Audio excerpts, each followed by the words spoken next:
주시는 하나님의 말씀은 역대하 13장에서 17장까지 말씀입니다. 13장에서 16장은 남유다의 르호보암의 뒤를 이은 아비야와 아사 왕의 전쟁에 대한 기록이 기록되어 있습니다. 13장에서는 아비야가 유다를 3년이라는 짧은 기간 동안 다스렸다라고 나와 있습니다. 이 기간 동안 북이스라엘과 전쟁을 치르게 되었는데 이 전쟁은 남유다에게 있어 절대적으로 불리한 전쟁이었습니다. 전력적 면에서도 남유다의 군사는 40만 명이었지만 북이스라엘은 그 2배이었던 80만 명이었고, 전략적인 면에서도 북이스라엘은 남유다의 뒤까지 둘러 복병하였기에 모든 면에서 북이스라엘이 우위를 보이고 남유다가 굉장히 열악해 보이는 상황으로 북이스라엘의 승리가 눈앞에 보이는 상황이었습니다. 그러나 아비야 왕은 산 위에 서서 위의 말씀을 선포하였습니다. 고대 이스라엘에서 소급 언약의 의미가 어떤 것이었는지 정확하게 밝혀지지는 않았지만 소금의 성질인 변형되지 않는, 변질되지 않는 특징으로 볼 때 하나님의 언약은 변질되지 않는 언약이라는 것을 유추해 볼 수 있습니다. 아비야는 그동안의 모든 상황이 열악할지라도 하나님이 다윗 왕에게 약속하신 언약의 성취는 변하지 않을 것임을 믿었던 것입니다. 또한 아비야는 북이스라엘이 큰 무리일지라도 금송아지를 신으로 모시고 전쟁에 임했다는 것을 지적하고 있습니다.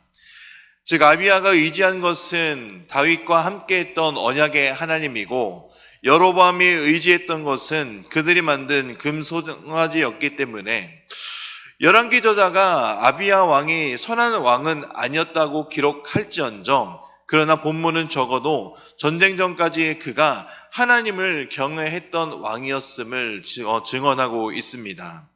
만약 아비야 왕이 하나님을 경외하지 않았더라면, 또 하나님의 약속을 의지하지 않았다라면 이 북이스라엘의 여로보암과의 전쟁에서 패할 수밖에 없었을 것입니다.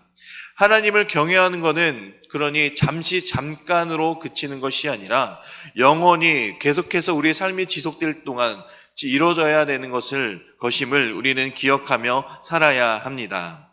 14장입니다. 14장부터 16장까지는 아사 왕에 대한 기록이 기록되어 있습니다. 아사 왕의 왕정의 역대기는 크게 3가지 통치 기간을 구성되어 있다라고 말씀하고 있습니다. 주요 사건들을 중심으로 초기 10년, 중기 15년, 말기 35년에서 40년입니다.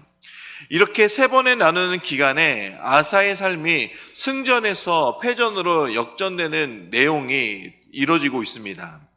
14장 이전에서는 아사가 그의 하나님 여호와 보시기에 선과 정의를 행하여라고 기록하고 있습니다. 열왕기의 기자 역시 그 조상 다윗과 같이 여호와 보시기에 정직하게 행하여라고 진술하였습니다. 그러므로 아사 왕의 통치는 대체로 선정이었고 그의 통치 기간도 길었습니다. 아사의 왕정은 종교개혁에 가까운 통치로 시작하였습니다. 가장 역동적인 10년의 기간이었는데 이 기간에 아사 왕은 이방 제단과 산당들을 없이하고 주상을 깨뜨리고 아세라상을 찢고 온 유다 사람들에게 하나님을 구하고 그 율법과 명령들을 행하도록 명령하였습니다. 그래서 이 10년의 기간은 대체로 평안하였다라고 기록하고 있습니다. 이 기간에 구스가 남유다를 침공하려고 내려왔지만 11절에 나오는 기도처럼 아사는 철저하게 하나님을 의지하였습니다. 이런 아사왕의 부르짖음은 아사와 구스의 전쟁이 아닌 바로 하나님과 구스의 전쟁이 되게 만든 것이었습니다. 15장은 아사왕의 통치 중기를 다루고 있습니다. 아사왕의 통치 중기에는 예언자 아사랴의 말씀 선포로 인해 고조된 상황에서 2번째 개혁이 물결치는 전개가 되는 특징이 나타나고 있습니다. 바로 8절에서 19절까지의 내용입니다. 역대하 15장에서만 언급되는 아사라는 그에게 임하신 하나님의 말씀을 아사왕에게 전하며 아사왕에게 종교개혁을 권면하는데, 이 개혁의 원칙이 바로 2절의 내용입니다. 참된 개혁과 변화는 하나님을 찾는 것과 하나님과 밀접한 교제에서 시작된다라는 것을 알려주고 있는 것입니다. 하나님께서는 아사라를 통해 아사왕과 온 유다에게 말씀하시는 개혁의 초점은 여호와 하나님만 절대적으로 신뢰하는 것 한 가지였습니다. 이에 아사왕의 두 번째 개혁은 철저하게 진행되었습니다. 그의 모친 마아가도 아세라의 가증한 목상을 만든 이유로 태우의 위를 패하게 하였습니다. 이런 개혁은 유다의 아사왕 35년까지 다시는 전쟁이 없는 태평 시대를 연장하게 만들었던 것입니다. 그러나 이러한 기간에도 아사왕은 산당이란 것을 제거하지 못하였습니다. 그리고 그의 통치 말기에 돌입하면서 그동안 하나님의 음성에 기울이며 신뢰했던 삶이 점점 멀어지게 되는 모습을 보게 됩니다. 16장이 바로 그의 통치 말기를 기록하고 있는 것입니다. 이 장에서 아사왕의 화려했던 종교개혁 통치가 순식간에 무너지는 반전이 기록되어 있습니다. 북이스라엘의 바사왕이 아사왕 36년부터 그가 죽는 해인 41년까지 유다를 쳐들어왔고 아사를 봉쇄하기 위해 라마를 요새화하였습니다. 여태까지 모든 상황에서 하나님을 신뢰하였고 통치 초기 구스가 침공하였을 때 하나님을 찾던 아사 왕의 모습은 이곳에는 오간데 없이 사라졌습니다. 하나님을 찾기보다 세상적인 방법을 선택하는 모습을 보게 됩니다. 바로 아람 왕 베나다에게 도움을 구하고 그것을 위해 성전의 곳간에 성물까지 사용하는 모습을 보입니다.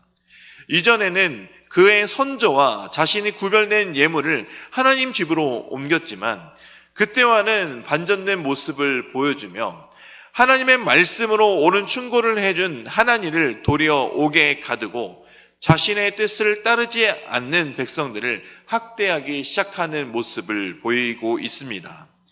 통치 초기와 중기의 모습은 오간데 없이 사라진 이 아사왕의 모습과 삶을 보며 우리는 경각심을 가져야 합니다. 바로 하나님을 믿고 의지하고 따르는 것은 우리의 평생에 걸쳐야 한다라는 것입니다. 우리의 한순간순간 우리의 위기를 모면하기 위해 하나님을 의지하는 것이 아니라 기쁠 때나 슬플 때나 어려울 때나 어떤 상황에서도 오직 하나님만 바라봐야 한다라는 사실입니다. 한순간에 우리의 믿음이 사라질 수도 있다라는 사실을 우리는 늘 잊지 않아야 합니다. 그러니 하나님의 은혜를 우리가 늘 붙잡으며 그 은혜로 살아가는, 그리고 그 은혜로 우리를 항상 살펴주시는 하나님을 바라보시기 바랍니다. 믿음이 사라진 아사에게 하나님을 보내주신 것처럼 하나님은 우리의 믿음을 지키기 위해 주의 말씀을 우리에게 들려주신다는 사실을 우리는 늘 잊지 않아야 합니다. 그러니 말씀의 귀를 막는 것이 아니라 말씀이 들릴 때 우리의 마음과 모든 귀를 열어 하나님을 다시 바라보게 되는 은혜가 있기를 축원드립니다. 이제 4장에 걸친 분량으로 여호사밧 왕의 이야기가 나오는데 그 첫 이야기의 시작이 바로 17장입니다. 여호사밧의 이름은 여호와께서 다스리시다라는 의미입니다.